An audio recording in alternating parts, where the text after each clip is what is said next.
The year was 1990. Senior advocates were terrified of the electronic typewriter. They thought the handwritten draft was the only way to keep the law pure. Every decade, a new gear arrives to disrupt the status quo. If you think ChatGPT is a new problem, you haven't studied the history of how our craft has traveled. Advocate Ravi Kumar takes us back to when every court record was handwritten, then typed, then digitized. He recalls the buzz when computers first arrived. People said humans would be replaced then too. It didn't happen. Instead, the computer became a tool for bigger advancement. We moved from hand-typed records to dynamic websites and finally to memory tools that handled repetitive legal clauses. This history isn't just about old machines. It's about the disruption of the creative mind. While technology increased speed, it often dehumanized the craft into chunks without emotion. But today, with ChatGPT, Gemini, and Autopilot, we have moved into the era of personalized AI. The production capacity of these machines has reached a level humans can no longer match alone. Learn the patterns of history so you don't get crushed by the next wave. To survive the 2026 bar, you must integrate with the machine or be left behind.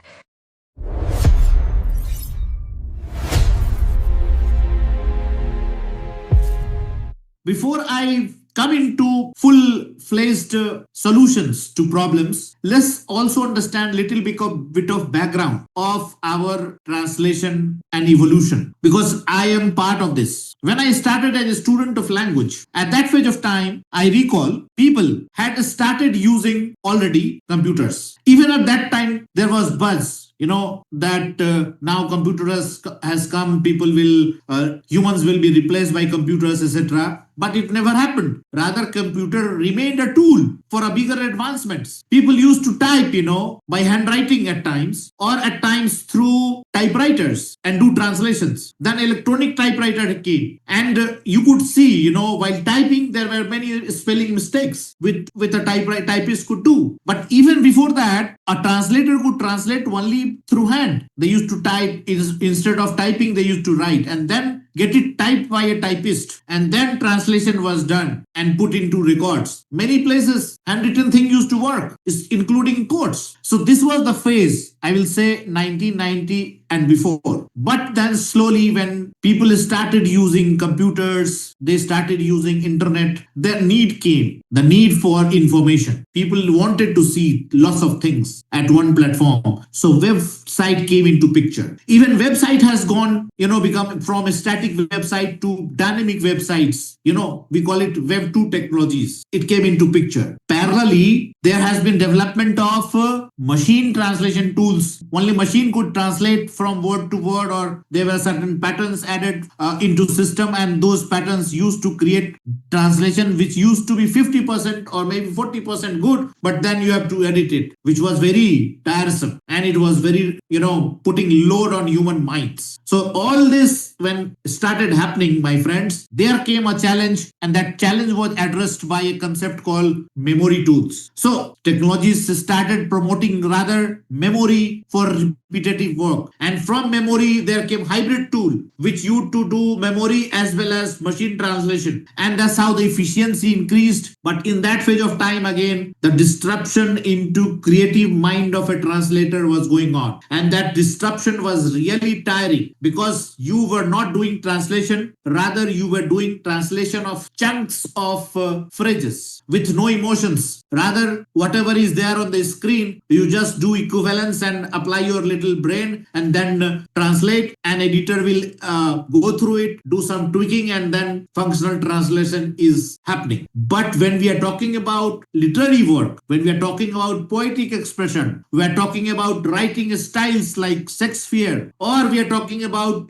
poems, they still lack in these machines, including AI. So emotional aspect remains with humans. However, the production capacity has increased for reuse of content as well as for its recycling and mass production. Humans could not do mass production, but these machines are doing it. And this is what is the need currently. If you want to become a poet, You remain a poet. You do whatever you feel like, but you cannot become a richer person. Salary will not come from poetry. Certainly, if you write something which is extraordinary, like a known poet, then it's different thing. You will receive lots of call and demand. But if it is only for your personal pursuit, you remain a poor translator or a poor writer. But if you don't want to be poor, and if you want to make this, a point for your living, we have to move and integrate with machines. So now, after this memory tool, etc., from 2022 or 2023 onwards, invention of ChatGPT, invention of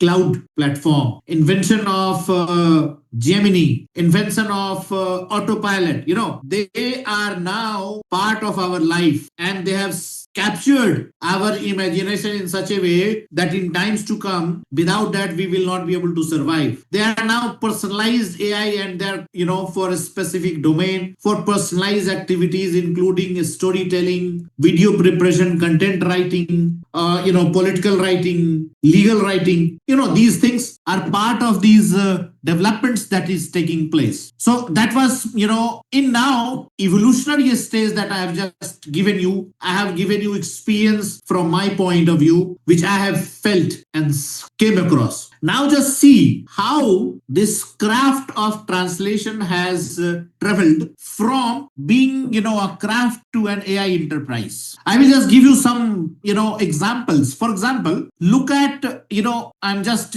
talking from 2012, not far away, 13 years back, or maybe more, little more earlier. Manual translation was in practice. No memory, no automation, human judgment, emotional hooks, intellectual work, and personal satisfaction. That was the point of happiness for a translator. When you translate, it is being read by a variety of people. They feel good about it. You were happy, satisfied. That was a hook or a kick that used to drive translators or language people. But that was pushed, because of boom that has taken place and desire of human to get content as fast as possible. They didn't want even to wait for a day. So variety of, steps were taken, techniques were developed to transfer knowledge, information from one language to another. If a human could do, it will take lots of time. Let's say, for example, if a report is prepared in English today and you wanted to reach out to the world, you have to wait for the translation for 12 hours, at times 1 day, 2 days. So this could not happen instantly. But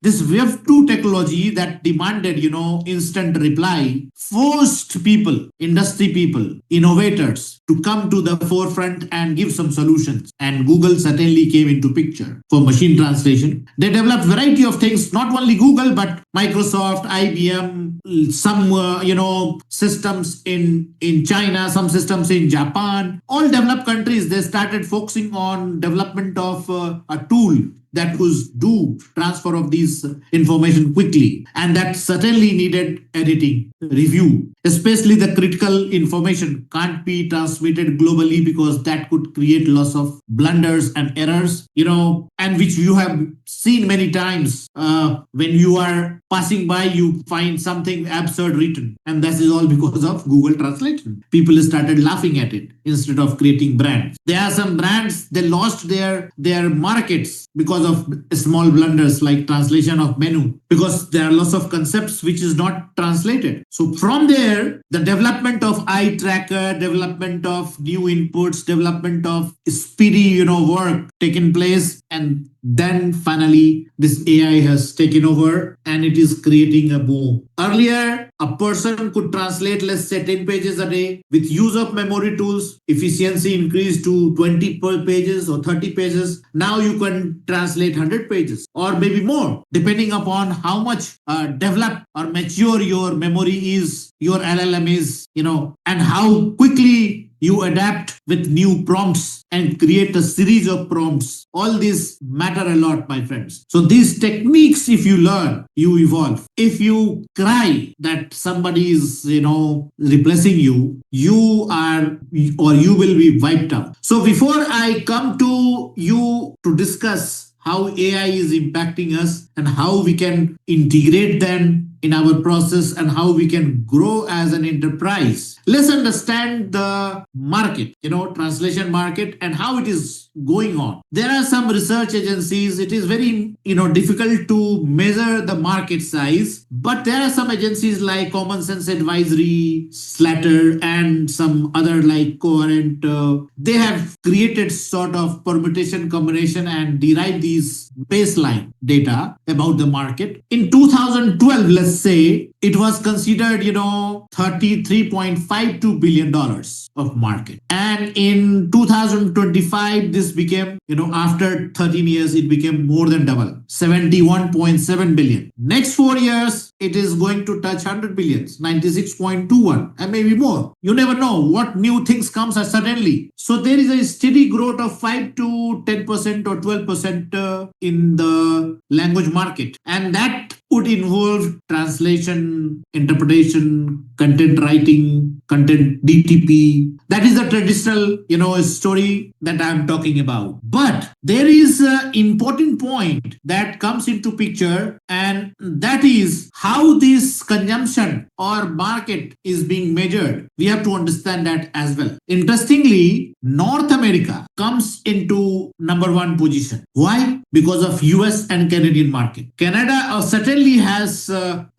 large number of immigrant population, but it is more driven by bilingualism because of English and French, and lots of investment and money is poured by Canadian government. On the other hand, in US, as it is a big business house and hub, and there is large number of immigrant population that also need translation services at everywhere, especially compliance, especially contracts, including content consumption. People are multilingual there, Spanish, English, French, Indian languages, now European languages, Chinese, Vietnamese, or Arabic language.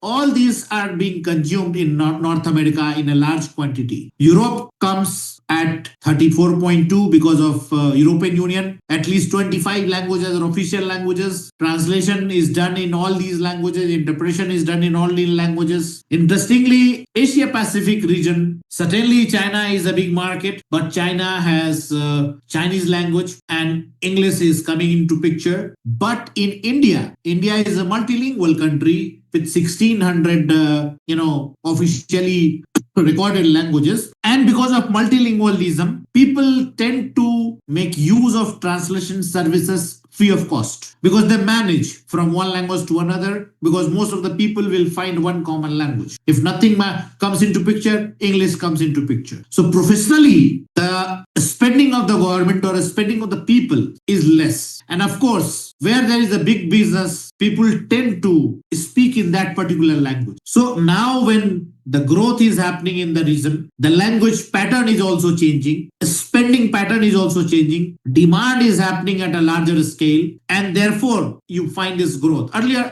it used to be very little. Similarly, Oceania, Australia, and New Zealand, they have their own market and spend lots of money for reaching out to people in their languages because of immigrant population. My friend, that was the basic of, our premise for today's talk. Share your thoughts below, hype the video, and subscribe to KanoonPlus. Hope to see you again in the next video.